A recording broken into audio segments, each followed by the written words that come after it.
ரட்சகருமாகிய இயேசுவின் நாமத்தில் உங்கள் அனைவருக்கும் என்னுடைய அன்பின் வாழ்த்துக்களை தெரிவித்துக் கொள்கிறேன். பிரியமான தேவனுடைய பிள்ளைகளே, இந்த 2026 ஆண்டின் 2வது மாதத்திற்கான வாக்குத்தத்தத்தை நாம் இப்பொழுதும் கூட தியானிப்போமாக. தேவன் கொடுத்த வார்த்தை தேவன் தாமே நம்மோடு கூட பகிர்ந்து கொள்ள கிருபை செய்வாராக. இந்த ஆண்டிலே இந்த 2வது மாதத்திற்கான வாக்குத்தத்தம் யோபுவின் புஸ்தகம் 22ஆம் அதிகாரம் 28வது வசனம். யோபு 22ஆம் அதிகாரம் 28வது வசனம். நீர் ஒரு காரியத்தை நிர்ணயம் பண்ணினால் அது உமக்கு நிலைவரப்படும், உம்முடைய பாதைகளில் வெளிச்சம் பிரகாசிக்கும். வாசிக்கப்பட்ட இந்த பகுதியில் வேதம் சொல்லுகிறது, நீ ஒரு காரியத்தை நிர்ணயம் பண்ணினால் அது உமக்கு நிலைவரப்படும் என்று சொல்லியிருக்கிறதை பார்க்கிறோம். அது மட்டுமல்ல, உம்முடைய பாதைகளில் வெளிச்சம் பிரகாசிக்கும். எனக்கு அருமையான தேவனுடைய பிள்ளைகளை, பக்தனாகி யோபு அவருடைய வாழ்க்கையில் அநேக பாடுகளையும் துயரங்களையும் மனக்லேசங்களையும் சஞ்சலங்களையும் அனுபவித்தவராய் காணப்படுகிறார். அநேக விதமான வேதனைகளுக்குள்ளாக அவர் கடந்து வந்திருக்கிறதை நம்மாலே பார்க்க முடியும். கடந்த அதிகாரங்களிலே 20 அதிகாரங்கள் அல்லது 21 அதிகாரங்களை நாம் திருப்பி படித்தோமானால் அவைகளிலே எழுதப்பட்டிருக்கிறது எப்படியெல்லாம் யோபு கஷ்டத்தை அனுபவித்தார், எப்படியெல்லாம் வேதனைகளை அனுபவிக்கிறார் என்பது. இப்ப ஏற்பட்ட சூழ்நிலையில யோபு துயரங்கள் மத்தியில, துன்பங்கள் மத்தியில, வேதனைகள் மத்தியில அவருடைய சூழ்நிலை எப்படிப்பட்டதா இருந்தது என்று சொல்லி நமக்கு பரிசுத்த வேதாகமத்திலே 19ஆம் அதிகாரம் யோபுவின் புஸ்தகத்துல 6, 7, 8 வசனங்களிலே எழுதி வைத்திருக்க நாம் பார்ப்போம். வாசிப்போம். 19ஆம் அதிகாரம் 6, 7, 8 வசனங்கள். தேவன் என்னை கவிழ்த்து தம்முடைய வலையை என்மேல் வீசினார் என்று அறியுங்கள். இதோ கொடுமை என்று கூப்பிடுகிறேன், கேட்பார் ஒருவரும் இல்லை. கூக்குரலிடுகிறேன், நியாய விசாரணை இல்லை. நான் கடந்து போகக்கூடாதபடிக்கு அவர் என் பாதையை வேலியடைத்து என் வழிகளை இருளாக்கி விட்டார். கொடுமை கொடுமை என்று கூப்பிட்டேன். என் தேவன் கர்த்தரை நோக்கி, எனக்கு கொடுமைகள் நேரிடுகிறது, எனக்கு விசாரங்கள் பெருகுகிறது, நான் துயரங்களிலே இருக்கிறேன் என்று சொல்லி கண்ணீர் விட்டு கதறுகிற மனிதனாக இங்கே பக்தன் கூக்குரல் இடுகிறதை பார்க்கிறோம். ஆமென். இப்பேற்பட்ட சூழ்நிலையிலே அவர் சொல்லும் பொழுது சொல்லுவாரு, என்னை கேட்பார் ஒருவரும் இல்லை. ஆமென். என்னை விசாரிப்பார் ஒருவரும் இல்லை என்பதை போல வேதனையோடு கூட சொல்லுகிற இந்த காரியங்களை நாம் இங்கே பார்க்கிறோம்.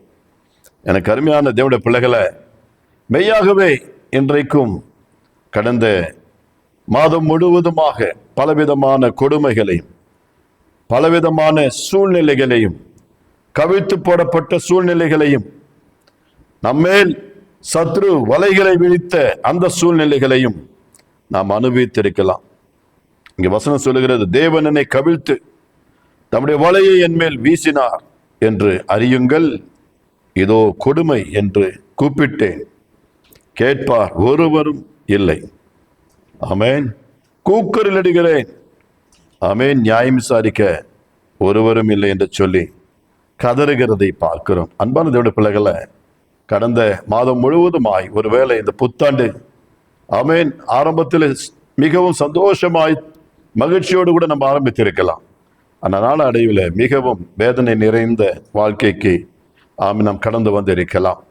ஆனால் ஆண்டவர் அது நீடிக்காதபடிக்கு தம்முடைய தாசனாகிய அல்லது யோபு தன்னுடைய நண்பர் மூலமாக தேவனால் எச்சரிக்கப்படுகிறதை பார்க்கிறோம். பிரியமானவருடைய பிள்ளைகளை, உம்முடைய பாதைகளில் வெளிச்சம் பிரகாசிக்கும். நீ ஒரு காரியத்தை நிர்ணயம் பண்ணினால் அது உனக்கு நிலைவரப்படும் என்றெல்லாம் சொல்லும் பொழுது நமக்கு சந்தோஷத்தை அளிக்கின்றது, மகிழ்ச்சியா இருக்கிறது.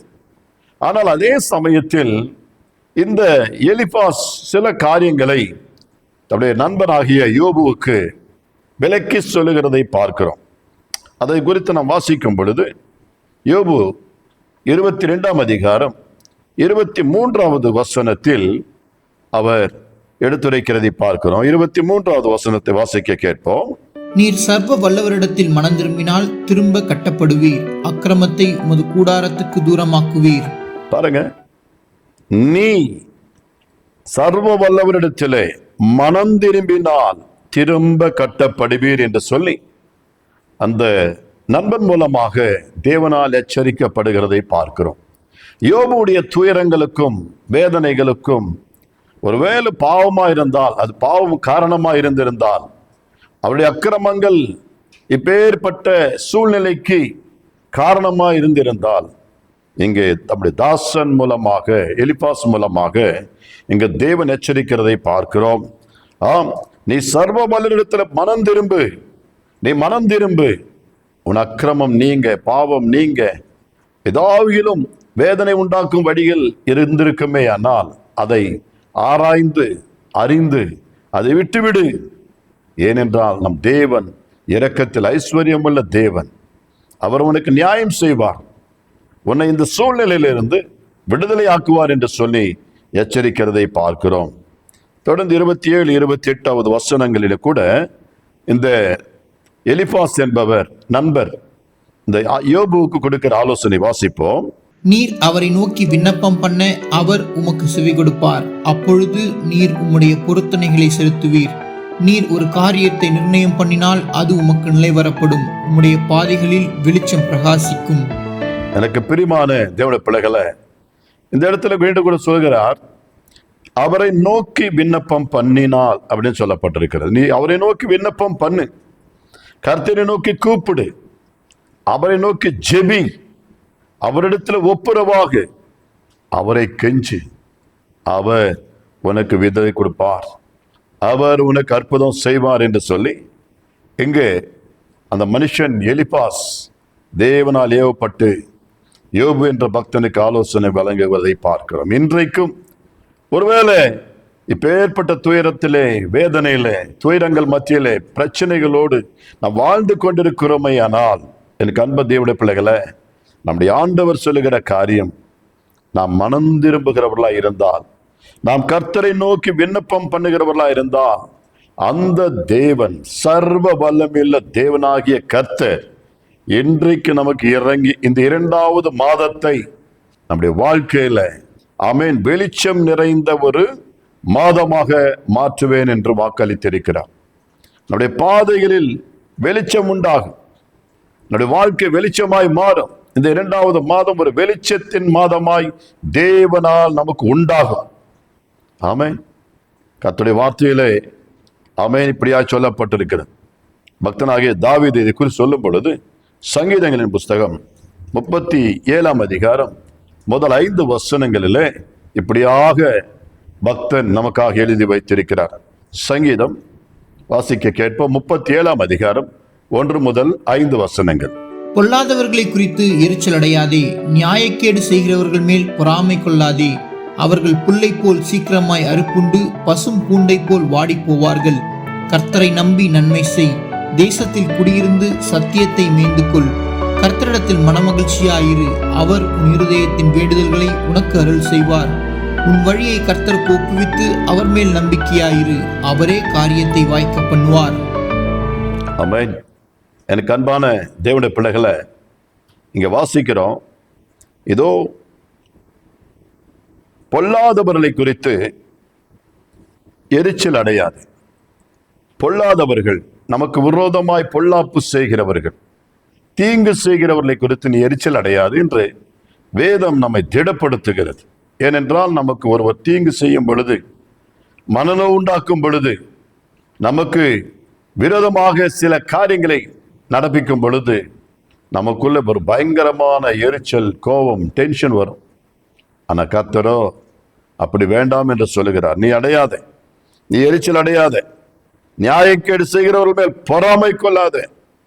அவர்கள் புல்லை போல சீக்கிரமாய் அறுப்புண்டு போவார்கள் என்று வேதம் சொல்லுகிறது. ஆம், இந்த யோபுவுக்கு விரோதமாக அந்த 1 அதிகாரத்தில் நாம் வாசிக்கும் பொழுது, சத்ரு, எதிரிகள், பல விதத்திலே சாத்தான் அந்த குடும்பத்தை ஒன்றுமில்லாதபடிக்கு, அவருடைய சொத்தையும் சுகத்தையும் எல்லாவற்றையும் நாசமாக்கி விட்டான். அப்பேற்பட்ட சூழ்நிலைகளிலே இன்றைக்கும் ஒருவேளை நாமும் தள்ளப்பட்டாலும் வேதம் சொல்லுகிறது, அதை குறித்து நீ எரிச்சல் அடையாத, அதை குறித்து நீ கோவப்படாத. மாறாக கர்த்தரை நம்பி நன்மை செய். நீ ஆராதிக்கிற தெய்வத்தை நம்பி வழக்கம் போல உன் விசுவாசத்தை காத்துக்கொள். உன் தேவ அன்பை பிறரிடத்திலே, உன் எதிரிகளிடத்திலே, உனக்கு தீமை செய்கிறவர்களிடத்திலே, உனக்கு விரோதமாய் கூடி தோண்டுகிறவர்களிடத்திலே நீ வெளிப்படுத்து. தேவ அன்பை வெளிப்படுத்து. தேவனுடைய சந்தோஷம் உனக்குள் காணப்படுவதாக. 4வது வசனத்தில், கர்த்தரிடத்தில் மனமகிழ்ச்சியாயிரு, அவர் உன் இருதயத்தில் வேண்டுதல்களை எல்லாம் உனக்கு அருளச் செய்வார். நம்முடைய வேலை என்னன்னா, நாம் கர்த்தரிடத்திலே மனமகிழ்ச்சியா இருக்க வேண்டியதுதான். நாம் தேவனுக்குள் களி கூற வேண்டும்.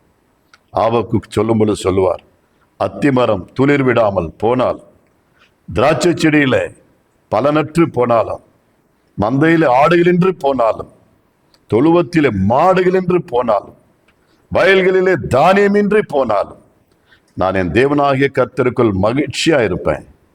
பாருங்க, இது நார்மல், சாதாரணமான பிள்ளைகளிடத்திலே, மக்களிடத்திலே எதிர்பார்க்க முடியாது. ஏனென்றால் அநேக காரியங்கள், நன்மைகள் அவர்களுக்கு சாதகமாய் நடக்கும் பொழுது சந்தோஷமாயிருப்பார்கள். காரியங்கள் நமக்கு விரோதமாக பாசிட்டிவாக இல்லாமல் அது நெகட்டிவாக, ஆமென், பாதகமாய் நடந்து கொண்டிருக்கும் பொழுது எல்லாம் தோய்ந்து விடுவார்கள், வேதனைப்படுவார்கள். அதிலிருந்து அப்படியே குன்றி போக, குறுகி போக ஆரம்பித்து விடுவோம், தொண்டு போக ஆரம்பித்து விடுவோம். தேவ பிள்ளைகள் அப்படி இருக்க வேண்டாம் என்று வேதம் நமக்கு எச்சரிப்பு கொடுக்கிறது. நீங்கள் ஒன்றுக்கும் கவலைப்படாதிருங்கள். எனக்கு அருமையான தேவ பிள்ளைகளே, நீங்கள் கர்த்தரிடத்திலே, நீங்கள் ஆராதிக்கிற தேவனிடத்திலே உறுதியாய் பற்றுதலாய் இருங்கள். அவர் உங்களுடைய வேண்டுதலை எல்லாம், அவர் மனமகிழ்ச்சி எல்லாம் பெருகச் செய்வார். வேண்டுதல்களை நிறைவேற்றுவார், காரியங்களை வாய்க்க செய்வார். அது மட்டுமல்ல, நம்முடைய விண்ணப்பங்களுக்கு பதில் அளிப்பார். இங்கே யோபுக்கு சொல்லுகிற வார்த்தை, நீ மனம் திரும்பு, செய்த அக்கிரமங்களை விட்டுவிடு, பாவங்களை தேவ சமூகத்தில் அறிக்கையிடு, உன்னுடைய துயரத்திற்கும் துன்பத்திற்கும் வேதனைகளுக்கும் இந்த தோல்விகளுக்கும் எல்லா இழப்புகளுக்கும் காரணமாயிருக்கின்ற பாவங்களை தேவ சமூகத்தில் நீர் அறிக்கையிடு என்று சொல்லி எலிபாஸ் யோபு இடத்துல ஆமென் சொல்லுகிறதை பார்க்கிறோம். அது மட்டுமல்ல, நீ தேவனை நோக்கி கூப்பிட்டு கொண்டே இரு, ஜெபி, விண்ணப்பம் பண்ணு, இந்த சூழ்நிலை மாற்றும் என்று சொல்லி நீ வழக்கம் போல ஜெபம் பண்ணு என்று சொல்லி ஆமென் எச்சரிப்பு கொடுக்கிறதை பார்க்கிறோம். அன்பான தேவனுடைய பிள்ளைகளே, என் ஆண்டவர் அவருடைய ஜெபத்திற்கு பதில் கொடுத்தார், கர்த்தருக்கு காத்திருந்தார்.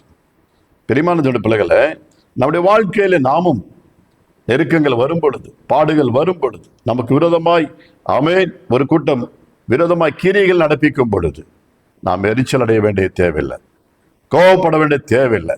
ஏனென்றால் நாம் தேவன் எல்லாவற்றையும் அறிந்திருக்கிறார். சில நேரங்களில் நம்முடைய காரியங்கள் தான், நம்முடைய அக்கிரமங்கள் தான், நாம் தேவனை விட்டு தூரம் போகும் பொழுதுதான் கர்த்தருடைய வார்த்தை சொல்லுகிறபடி கர்த்தரை விட்டு தூரம் போகிறவன் நாசம் அடைவான் என்று சொல்லப்பட்டிருக்கிறது. ஆனால் வேதத்தை நேசிக்கிறவனுக்கு மிகுந்த சமாதானம் உண்டு என்று சொல்லி இருக்கிறது. அவருடைய வார்த்தைகள் எல்லாம் வெறுமனையாய் சொல்லப்பட்டவைகள் அல்ல, நம்முடைய வாழ்க்கையில ஆமென்றும் ஆமென் என்றுமாக நிறைவேறும்படியாய் கர்த்தர் எழுதி வைத்திருக்கிறார். எனக்கு அருமையான தேவனுடைய பிள்ளைகளே, மோசேயின் நாட்களிலே ஒரு சம்பவத்தை நாம் பார்ப்போம். மோசேயின் நாட்களிலே இஸ்ரவேல் ஜனங்களுக்கு மத்தியிலே தேவன் செய்த ஒரு மாபெரும் அற்புத செயலை யாத்திராகமத்தின் புஸ்தகத்தில் 10ஆம் அதிகாரத்தில் நாம் அதை பார்ப்போம். யாத்திராகமம் 10ஆம் அதிகாரம் 21, 22, 23 ஆகிய வசனங்களிலே ஒரு அற்புத செயலை நம்மாலே காண முடியும். எடுத்து வாசிக்கலாம். அப்பொழுது கர்த்தர் மோசேயை நோக்கி, தடவிக்கொண்டிருக்கத்தக்கதான இருள் எகிப்து தேசத்தின் மேல் உண்டாகும்படிக்கு உன் கையை வானத்திற்கு நேராக நீட்டு என்றார். மோசே தன் கையை வானத்திற்கு நேராக நீட்டினான். அப்பொழுது எகிப்து தேசம் எங்கும் 3 நாள் மட்டும் காரிருள் உண்டாயிற்று. 3 நாள் மட்டும் ஒருவரை ஒருவர் காணவும் இல்லை, ஒருவரும் தம்மிடத்தை விட்டு எழுந்திருக்கவும் இல்லை. இஸ்ரவேல் புத்திரர் யாவருக்குமோவெனில் அவர்கள் வாசஸ்தலங்களிலே வெளிச்சம் இருந்தது. வாசிக்கப்பட்ட இந்த பகுதியில் எகிப்தில் நடந்த சம்பவத்தை குறித்து நாம் இங்க பார்க்கிறோம். எப்பொழுதெல்லாம் தேவ ஜனங்களுக்கு விரோதமாக இந்த பார்வோனும் மற்றும் எகிப்தியர்களும் எழும்பி அவருடைய உள்ளத்தின் கடினத்தினாலே தேவ பிள்ளைகளுக்கு விரோதமாய் கிரைகளை நடப்பிப்பார்களோ, அப்பொழுதெல்லாம் தேவன் இப்படியெல்லாம் அவர்களை வாதித்தார் என்று சொல்லி நம்மாலே வேதத்தில் வாசிக்க முடியும். இங்கே சொல்லப்பட்டிருக்கிற வார்த்தையின்படி இதோ பார்வோனுடைய கடினத்தின் நிமித்தமாக ஆண்டவர் மோசையோடு பேசுகிறார். மோசையோடு பேசி ஒரு காரியத்தை அவர்களுக்கு தெளிவாய் சொல்லுகிறதை பார்க்கிறோம். கர்த்தர் மோசையை நோக்கி, தடவி கொண்டிருக்கத்தக்கதான இருள் எகிப்து தேசம் எல்லாம் உண்டாகும்படிக்கு உன் கையை வானத்திற்கு நேராக ஏறிடு என்று சொல்லுகிறார். தேசமே இருளில் நிறைந்து, ஆமென், ஒருவரும் ஒருவரை காணக்கூடாதபடிக்கு அருகில் இருக்கின்றதான பொருட்கள், அருகில் இருக்கின்றதான எந்த காரியத்தையும் அவர்கள் காணக்கூடாதபடிக்கு இருளானது அவ்வளவு பயங்கரமாக சூழ்ந்திருக்கும்படி நான் கட்டளையிடுவேன். அதற்கு நீ வானத்திற்கு நேராக உன் கைகளை ஏறெடுத்து பார் என்றார். பிரியமான பிள்ளைகளே, அதன்படியே மோசே செய்த போது 3 நாள் மட்டும் ஒருவரை ஒருவர் காணவும் இல்லை. அவர்களை காணாதபடிக்கு தேவன் அவர்களுடைய வெளிச்சம் எல்லாம் இருளாக்கினார். ஆமென். தடவி கூட, ஆமென், பார்க்கக்கூடிய அளவிற்கு அங்கு வெளிச்சம் இல்லை. அந்த அளவிற்கு தேவன் அந்த தேசத்தில் மாபெரும் இருளை உண்டாக்கினார். அன்பான பிள்ளைகளை, தேவனாலே வெளிச்சத்தை இருளாக்க முடியும், இருளை வெளிச்சமாக்க முடியும். ஆமென். ஆனால் அந்த வசனத்திலே நடந்த ஒரு அற்புதம் என்னன்னு கேட்டீங்கன்னா, இஸ்ரவேலருக்குள்ளே தேவனை ஆராதித்து கொண்டிருந்த, ஜீவனுள்ள தேவனை தொழுது கொண்டு இருந்த அந்த புத்திரர், இஸ்ரவேல் புத்திரர் யாவரும் மேலும், ஆமென், அவர்கள் வாசஸ்தலங்களிலும் குடியிருந்த இடங்களிலும் வெளிச்சம் இருந்தது. அது எப்படிங்க? வெளிச்சம் ஒரு இடத்துல இருந்தால் அது பல மைல் தூரத்திற்கோ பல கிலோமீட்டர் தூரத்திற்கோ, ஆமென், அந்த வெளிச்சம் இருக்கதான் செய்யும். ஆனால் தேவன் பாருங்க, இவர்களுக்காக அனுப்பப்பட்ட வெளிச்சம், தேவ பிள்ளைகளுக்காக உண்டாக்கப்பட்ட வெளிச்சம், பக்கத்தில் இருக்கிற எகிப்தியனுக்கு கூட அது இருளாகவே இருந்திருக்கு. அதுதான் அற்புதம். அது ஆண்டவருடைய வார்த்தை சொல்லுகிற, தேவன் நமக்காக செய்வது ஏதோ தடைபடா. தேவன் இந்த மாதத்திலே அநேகர் இருளிலே நடந்தாலும், அநேகருக்கு இருளாயிருந்தாலும் வாழ்க்கை, ஆனால் கர்த்தருக்கு முன்பாக மனம் திரும்பி கர்த்தரை நோக்கி ஜெபிக்கிற பிள்ளைகளுடைய வாழ்க்கையில தம்முடைய அக்கிரமங்களையும் அநியாயங்களையும் குறைகள் குற்றங்கள் எல்லாம் அறிக்கை செய்து விட்டுவிடும் பொழுது, அல்லது கர்த்தரை நோக்கி விண்ணப்பிக்கும் பொழுது, தேவன் அவர்களுக்கென்று ஒரு விசேஷித்த வெளிச்சத்தை அல்லது பாதைகளை தேவன் திறக்க வல்லவர். என் ஆண்டவர் செய்ய வல்லவர், அவர் சர்வ வல்லவர் என்று சொல்லப்பட்டிருக்கிறது. தேவனாகிய கர்த்தர் மகிமைப்படுவாராக. சங்கீதம் 112 அதிகாரம் 1 முதல் 4 வசனங்களிலே நான் வாசிக்கும் பொழுது, சங்கீதம் 112 1 முதல் 4 வசனங்கள். அல்லேலூயா. கர்த்தருக்கு பயந்து அவருடைய கட்டளைகளில் மிகவும் பிரியமாயிருக்கிற மனுஷன் பாக்கியவான்.